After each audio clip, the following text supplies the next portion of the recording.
Halo guys, kembali lagi di channel Dik Story. Ya, hari ini aku akan sharing sama kalian seputar dunia per-HP-an low budget lagi, dan di video kali ini langsung aja aku akan ngomongin antara kelebihan dan kekurangan dari Sharp Aquos SHV39 di tahun 2020.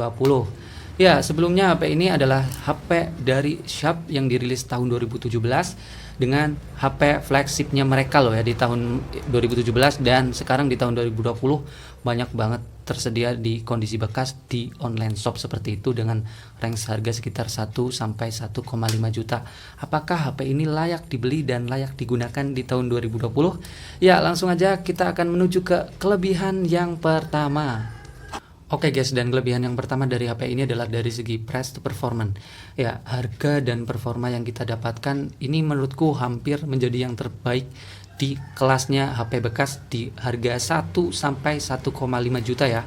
Ya, dengan budget segitu kita mendapatkan HP bekas mantan flagship loh ya. Ini adalah flagship di tahun 2017 dengan spek yang cukup oke banget, Snapdragon 835, RAM-nya 4GB per 64, layarnya 120 Hz dan fast charging di 18 watt, sudah Type C.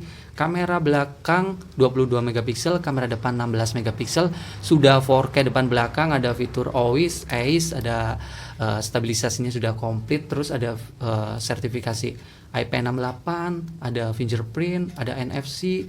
Ya, pokoknya dari segi price performance ini adalah sebuah HP yang benar-benar patut banget untuk dipertimbangkan di tahun 2020.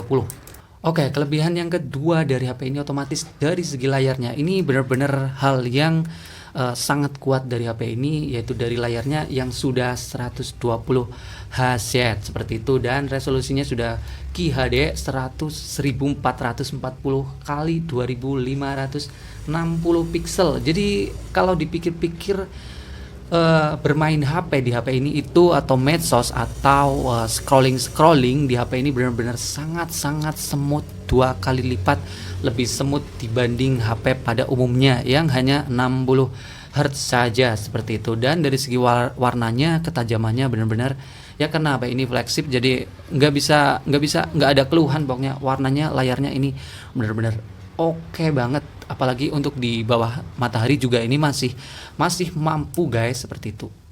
Oke, dan kelebihan yang ketiga dari HP ini yaitu dari segi pengecasan, fast charging 18 watt. Ya, nggak tahu kenapa aku selama menggunakan HP bekas yang range harganya di bawah 2 juta, ini itu HP dengan pengecasan tercepat yang aku alami. Karena ngecas di HP ini itu seperti ngecas, rasanya itu seperti enggak jadi Superman seperti itu. Rasanya itu cepet banget, seperti HP-nya itu baterai nggak waras. Kalian tahu kan kalau HP nggak waras di cas itu kan cepet banget, tapi di sini itu cepet juga digunakan, itu awet. Jadi nggak tahu kenapa ini adalah sebuah kelebihan banget, sudah Type C 18 watt, padahal aku ngecasnya itu cuma pakai charger biasa 5 volt 2 ampere. Itu sudah kerasa cepet banget, sumpah ini cepet banget dari pengecasan. Oke guys, dan sekarang kita masuk ke kelebihan yang keempat dari HP ini adalah dari segi kameranya. Ya, kamera di HP ini benar-benar nggak bisa disepelekan sama sekali guys. Ya, kamera depannya memang resolusinya ya biasa lah untuk didengar di tahun 2020, 16 megapiksel, kamera belakangnya juga 22,6 megapiksel, tapi kenyataannya untuk digunakan sendiri di HP ini benar-benar gimana ya, pokoknya dari segi foto ini bagusnya itu bagus, pakai banget, kerasa pakai HP mahal seperti itu. Dan untuk videonya aku suka banget, video di HP ini sudah bisa 4K, untuk kamera belakangnya bisa 4K, juga ada fitur OIS loh ya, Optical Image Stabilisasi. Itu adalah sebuah fitur stabilisasi yang hanya dimiliki di HP kelas flagship loh ya. Dan di HP mid range biasanya itu adalah sebatas Electric Image Stabilisasi. Di sini sudah komplit dan bisa dimatikan. Dan ngomong-ngomong, di kamera depan juga nggak kalah bagus. Kamera depannya, sorry ini aku rekamnya langsung ya. Kamera depannya juga untuk hasil foto selfie ini masih tajam, serius, warnanya juga natural, warnanya nggak aneh-aneh. Terus di 16 megapiksel maksimal, bisa disetting sesuai kebutuhan. Dan untuk video juga, untuk video ternyata di kamera depan ini juga bisa 4K. sebenarnya video 4K di kamera depan buat apa coba? Tapi ini benar-benar menguntungkan banget, apalagi kalau buat vlogging seperti itu. Ya, mungkin biasanya HP pada umumnya itu nggak ada fitur electric image stabilisasi di kamera depan, tapi di HP ini masih ada guys. Jadi untuk kebutuhan vlogging atau sebatas video-video dokumentasi seperti itu, ini masih oke banget, serius, ini serius. Oke guys, dan kelebihan yang kelima dari HP ini sebenarnya terlalu banyak untuk diceritakan, yaitu dari segi spek dan fitur. Ini kembali ke kelebihan yang pertama sebenarnya, muter-muter aku, sorry. Ya, dari segi spek ini memakai chipset Snapdragon 835, RAM-nya 4GB, terus internalnya 64GB, OS-nya Android Pie. Jadi untuk kebutuhan media sosial atau kebutuhan gaming sekalipun yang menjalankan banyak aplikasi secara bersamaan, ini benar-benar sangat-sangat kuat dan anti lag seperti itu. Sumpah ini enak banget. Dan dari segi fitur juga kalian nggak usah khawatir, di sini ada fingerprint yang lokasinya di depan. Ini benar-benar sangat-sangat nyaman dan jarang banget ada kasus salah pencet seperti itu, salah ngebaca, jarang banget.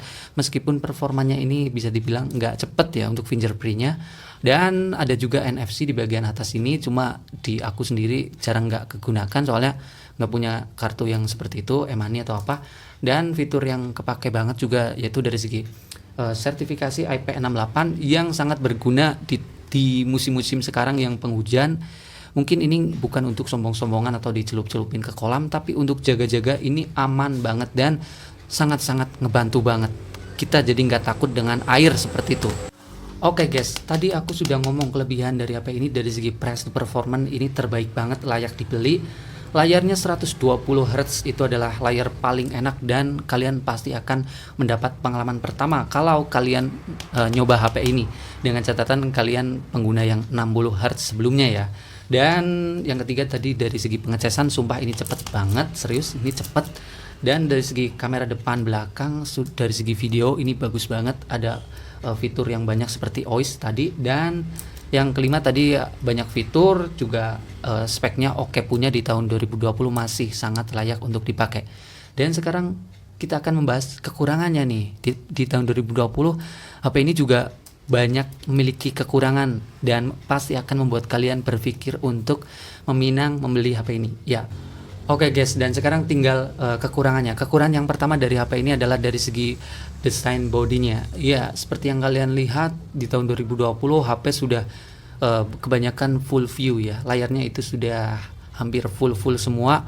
Dan di HP ini layarnya masih di resolusi 16:9, bezel di bagian samping cukup tebal dan di bagian jidat dan dagunya seperti yang kalian lihat ini lebar banget.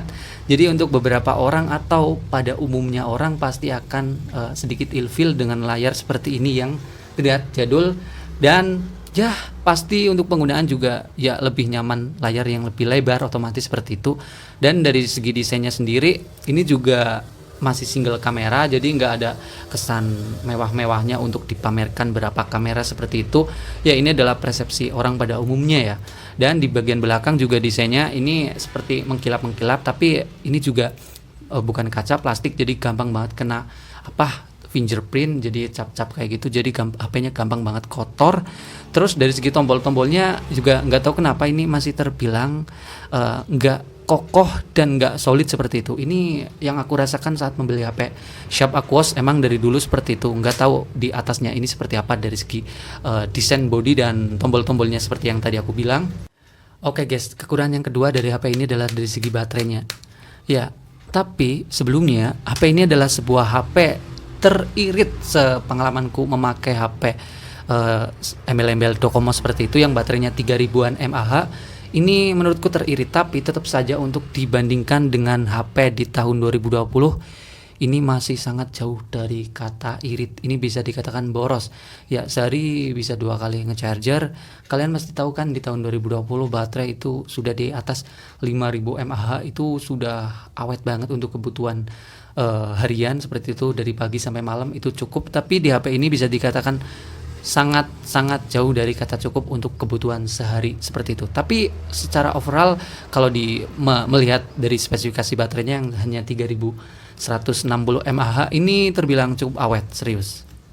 Oke guys, dan kekurangan yang ketiga dari HP ini adalah sudah menjadi rahasia umum kalau HP bekas-bekas yang dari Jepang, embel-embel Docomo, AU, SoftBank seperti itu dari merek Sony, Aquos, Sharp, terus Sharp Aquos maksudnya, terus ada dari Fujitsu, terus ada dari Samsung, bahkan pernah aku nyoba hawa panasnya tetap aja panas, nggak tahu kenapa. Jadi kalau dibandingkan dengan HP di tahun 2020, ini bisa dibilang panas. Di tahun 2020 aku rasa HP sudah adem-adem, dipakai buat media sosial, gaming, bahkan itu cukup enak ya. Tapi di HP ini kalian pasti akan ngerasa keganggu banget dengan hawa panasnya, serius. Apalagi kalau kalian beli HP ini dengan tujuan untuk gaming, kalian harus sabar dengan hawa panasnya seperti itu.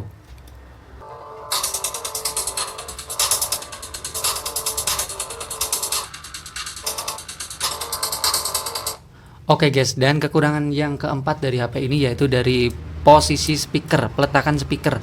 Iya, sejauh ini aku menggunakan HP dari speaker yang di sebelah sini, speaker yang sebelah sini sekalipun, yang di depan sekalipun, yang stereo speaker atau yang di belakang sekalipun, jarang banget aku mengalami keluhan peletakan speaker. Ini biasanya faktor karena biasa, jadi kita bisa menyesuaikan. Tapi untuk HP ini nggak tahu kenapa rada susah aja coy.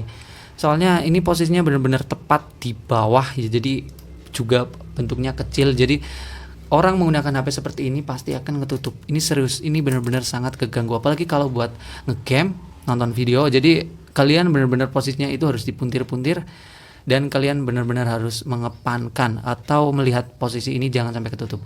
Ini serius, ini kalian kalau beli HP ini pasti akan sedikit ilfeel dengan peletakan speaker yang sering banget ketutup. Meskipun kalian sadar speakernya sudah di sini, kalian tetap aja kadang ketutup aja.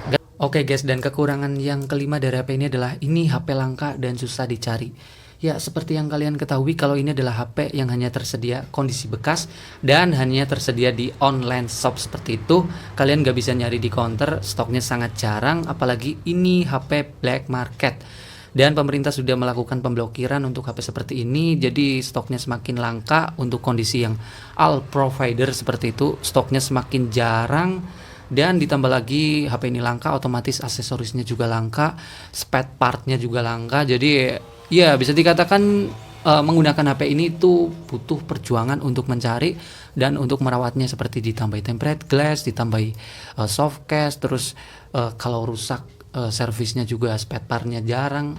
Ini sumpah dari segi ini membikin semua orang akan jadi mikir-mikir untuk membeli HP ini. Ya, jadi seperti itulah kelebihan dan kekurangan dari HP ini di tahun 2020. Ya mungkin aku rada muter-muter jelasinnya, ini sudah sholat asar, udah ada ngasyar seperti itu. Ya mungkin videonya sekian, jangan lupa komen aja bebas di video kali ini.